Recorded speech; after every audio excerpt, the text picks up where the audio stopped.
رسول اللہ صلی اللہ علیہ وسلم فرماتے ہیں وَإِنَّ مِنْ عِبَادِ اللَّهِ مَنْ لَوْ أَقْسَمَ عَلَى اللَّهِ لَأَبَرَّهُ۔ اللہ کے کچھ بندے ایسے ہوتے ہیں جو اللہ پہ قسم ڈال دیں تو اللہ ان کی قسم کی لاج رکھتا ہے، قسم کو ٹوٹنے نہیں دیتا۔ حضرت انس بن نضر رضی اللہ تعالیٰ عنہ، ربیے نے کوئی چیز ماری اور کسی کا دانت ٹوٹ گیا، نبی صلی اللہ علیہ وسلم نے فرمایا ربیے کا دانت قصاص میں توڑا جائے گا؟ انس بن نضر کہتے ہیں اللہ کی قسم نہیں توڑا جائے گا۔ اب نبی صلی اللہ علیہ وسلم فرماتے ہیں کہ قصاص میں ربیے کا دانت توڑا جائے گا؟ نبی ہیں، رسول ہیں، امام الانبیاء ہیں، اور انس کہہ رہے ہیں اللہ کی قسم نہیں توڑا جائے گا۔ انس، کتاب اللہ القصاص، کیا بات کر رہے ہو؟ رب کے قرآن نے قصاص کا حکم دیا ہے، اس کا دانت توڑا جائے گا۔ کہتے ہیں اللہ کی قسم نہیں توڑا جائے گا۔ کچھ دیر ہوئی تو جن کا دانت ٹوٹا تھا وہ دیت لینے پر راضی ہو گئے اور ربیے کا دانت بچ گیا تو رسول اللہ صلی اللہ علیہ وسلم نے فرمایا ان من عباد اللہ من لو اقسم علی اللہ لابرہ۔ اللہ کے کچھ بندے ایسے ہوتے ہیں، ایسے لاڈلے ہوتے ہیں کہ وہ رب پر قسم ڈال دیں تو اللہ ان کی قسم کو ٹوٹنے نہیں دیتا۔ امت اسلامیہ میں کوئی ایک ایسا ہے جو کہے کہ اللہ کی قسم ہے فلسطین میں اللہ مسلمانوں کی مدد کرے گا اور یہودی ہار جائیں گے، مسلمان جیت جائیں گے؟ کوئی ایک ایسا ہے جو کہے اور رب ذوالجلال اس کی قسم کو پورا کرتے؟ کوئی ایسا تعلق ہمارا اپنے رب کے ساتھ ہے کسی کی ہمت جو اللہ پہ اس طرح کی قسم ڈال دے اور رب ذوالجلال اس کی قسم کو پورا کر دے؟ بلا ان تصبروا وتتقوا، اگر تم میدانوں میں ڈٹ گئے اور رب سے تعلق ٹھیک ہوا پھر فرشتے 1000 بھی آئیں گے، 3000 بھی آئیں گے، 5000 بھی آئیں گے، اس سے زیادہ بھی آئیں گے۔ ہمارا تعلق کیا ہے اپنے رب کے ساتھ؟ ہم نے کس کھاتے میں رکھا ہوا ہے اپنے رب ذوالجلال؟ کیا پرواہ ہے ہمیں اپنے رب کی؟ کیا ہم سود کھاتے وقت دیکھتے ہیں کہ میں کسی رب کا بندہ ہوں، وہ کیا کہے گا؟ کیا ہم کسی کا حق مارتے وقت سوچتے ہیں کہ میں کسی رب کا غلام ہوں، میرا آقا کیا کہے گا؟ کبھی رب یاد آتا ہے؟ وَإِذَا فَعَلُوا فَاحِشَةً أَوْ ظَلَمُوا أَنفُسَهُمْ ذکر اللہ فاستغفروا لذنوبہم۔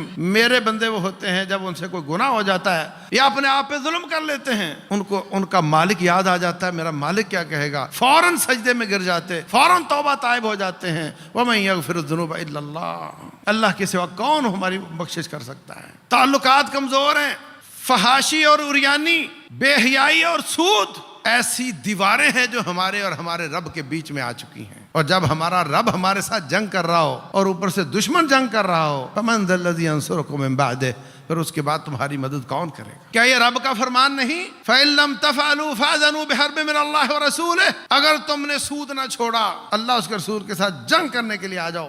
جب وہ مدد کی بجائے جنگ کر رہا ہوگا تو پھر کون مدد کرے گا؟ اور ہمارے انگ انگ میں سود رستہ بچتا چلا جا رہا ہے۔ اور اس کے پیچھے ہدف کیا ہے؟ اس کے پیچھے ہدف یہ ہے کہ سود دشمن کا وار ویپن ہے جو اس نے ہمارے اوپر چلایا ہوا ہے، اور ہم اس کو کیوں لیتے ہیں؟ دنیا کی سہولتیں لینے کے لیے۔ تیرے پاس سائیکل ہے، چل سود پہ موٹر سائیکل لے لے قسطوں پہ۔ تیرے پاس موٹر سائیکل ہے، چل قسطوں پہ کار لے لے۔ تیرے پاس گھر ہے، چل قسطوں پہ بنگلہ لے لے۔ دنیا کی سہولتوں کے لیے سود کھا کر اللہ کے ساتھ جنگ کرو اور پھر دعویٰ یہ ہو کہ میں تو جانا اور جا کر کے شہید ہونا چاہتا ہوں۔ یہ سب چیزیں ٹھیک کرنی پڑیں گی، اور اللہ تعالیٰ آپ کو وقت سے پہلے بتا رہا ہے جو پت جھڑ وہاں لگی، جو حالات وہاں بنے، جو عراق میں بنے، جو افغانستان میں بنے، جو شام میں بنے، جو مصر میں بنے، جو لیبیا میں بنے، وہ سارے ہر جگہ بن سکتے ہیں۔